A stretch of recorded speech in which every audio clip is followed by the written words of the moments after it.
Hai sahabat jiwa, Assalamualaikum warahmatullahi wabarakatuh. Bertemu lagi dengan Bang J di Yona Sehat Jiwa. Salam sehat jiwa. Kesempatan kali ini Bang J akan membahas tentang mengapa ya saya sudah berusaha untuk mengatasi halusinasi yang saya alami, tapi kok tetap ada, nggak hilang. Saya sampai capek mengatasinya. Apa yang harus saya lakukan untuk menghilangkan? Nah, banyak sekali ODGJ yang dirawat apapun sudah pulang, ketika konsul atau menghubungi Pak Jalil atau Bang J, selalu keluhannya banyak yang seperti itu. Sudah berusaha tapi kok nggak hilang gitu kan. Nah, tentu ini perlu diketahui oleh keluarga ataupun oleh ODGJ sendiri. Nah, oleh karena itu jangan di skip, tonton sampai akhir, dan jangan lupa subscribe yang belum subscribe. Nah, tentu yang pertama Bang J akan bahas terkait kenapa ya, bagaimana bisa sudah melakukan usaha, sudah minum obat, tapi tetap halusinasinya muncul. Nah, lantas apa yang harus dilakukan? Bagaimana menyikapinya? Nah, pertama adalah kita harus tahu bahwa yang melatar belakangi terjadinya halusinasi pada ODGJ atau orang dengan gangguan jiwa itu sebenarnya kan ada dua. Apa sebenarnya ini karena faktor organik atau faktor fungsional? Yang ada masalah ini hardware-nya atau software-nya. Nah, kalau hardware itu tentu kita harus kenali apakah dulu waktu kita kecil, balita, pernah sakit panas sampai kejang-kejang. Kalau istilah awamnya adalah kejang demam. Ketika kita mengatasi halusinasi harus memperhatikan dua hal. Faktor yang mempengaruhi terjadinya halusinasi itu apakah dari faktor hardware-nya atau software-nya. Faktor hardware ini tentu ada sesuatu di struktur otaknya. Makanya ketika dirawat atau periksa ditanyakan apakah saat kecil atau anak-anak mengalami kejang demam, panas tinggi sampai step, atau pernah jatuh atau pingsan lama atau tidak sadar, atau mungkin pernah menderita penyakit di otak atau selaput otak, atau pernah menggunakan zat-zat narkoba atau narkotika dalam jangka panjang. Nah, tentu beberapa hal tersebut jika penanganannya terlambat atau tidak optimal ya bisa berdampak kepada jaringan di dalam otak kita. Nah, itu yang membuat akhirnya fungsinya tidak maksimal. Bisa jadi halusinasi itu muncul karena akibat adanya kelainan atau kerusakan di jaringan otak sehingga mempengaruhi kadar cairan biokimia di dalam otak sehingga memicu terjadinya halusinasi. Nah, walaupun sedang tidak ada masalah, walaupun dalam kondisi yang minum obat rutin, walaupun sudah berkegiatan aktivitas secara teratur dan terstruktur, walaupun aktivitas sosialnya baik, mau bercakap-cakap, bergaul ya, bahkan sudah bekerja, tetap saja halusinasinya ada. Nah, tentu ini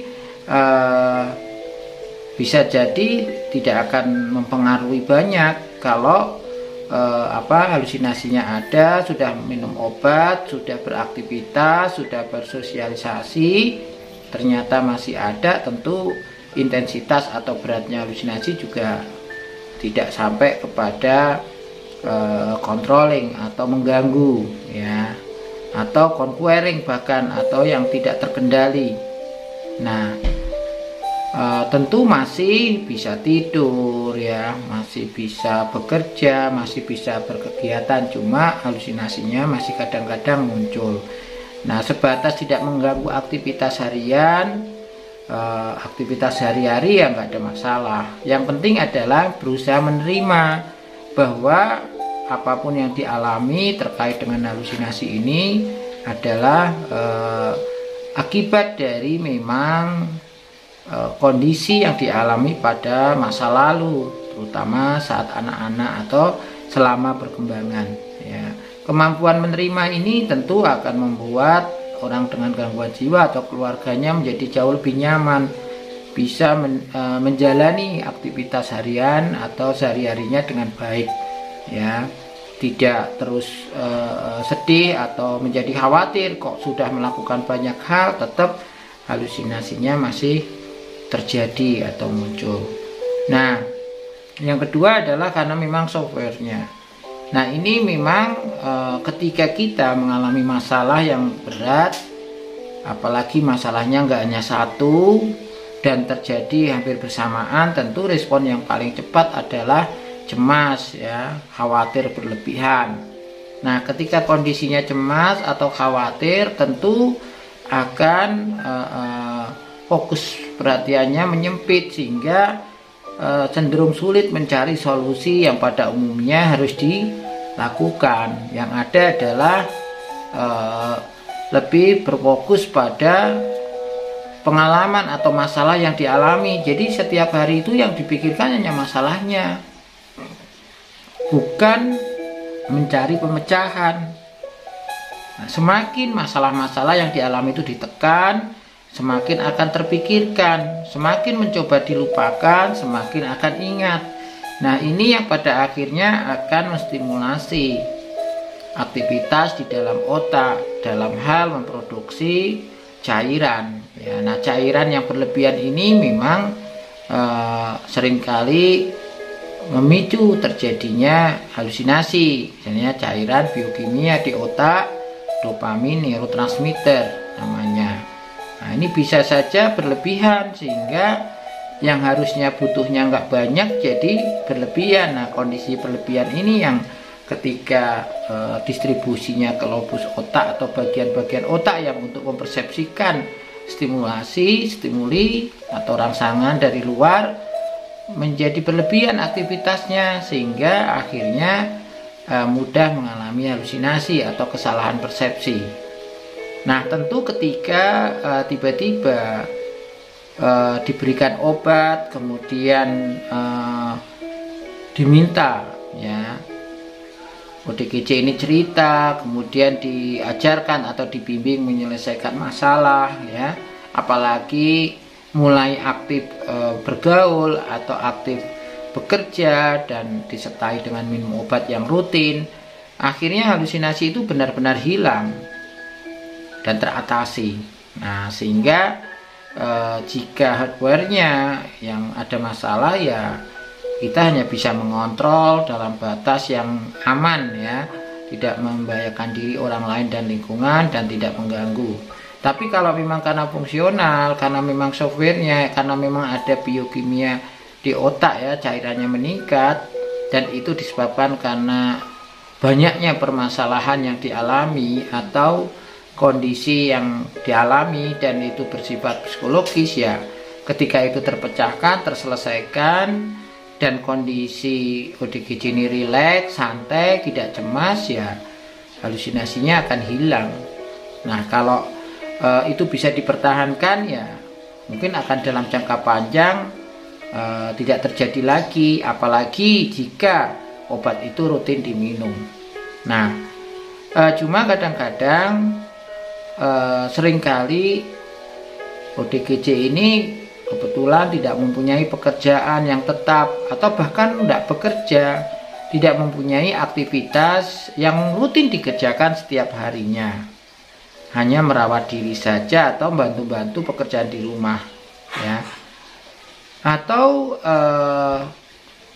tidak punya banyak kegiatan sosial atau bercakap-cakap atau bergaul dengan orang lain, sehingga waktunya hanya diisi dengan termenung, melamun, menyendiri ya, tanpa kegiatan apapun. Nah, kalau seandainya obat dihentikan atau tidak diminum lagi ya mungkin nggak dia teringat dengan masalahnya yang lalu atau pengalaman-pengalaman yang lalu.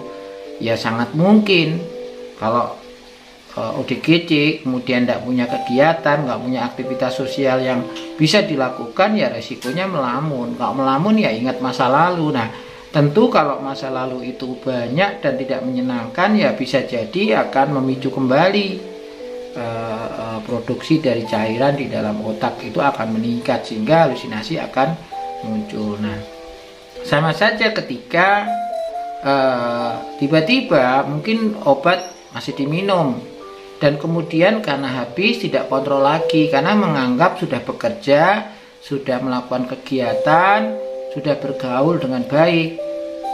Nah, suatu saat memang baik selama setahun, 2 tahun, bahkan ada yang 14 tahun tidak kambuh.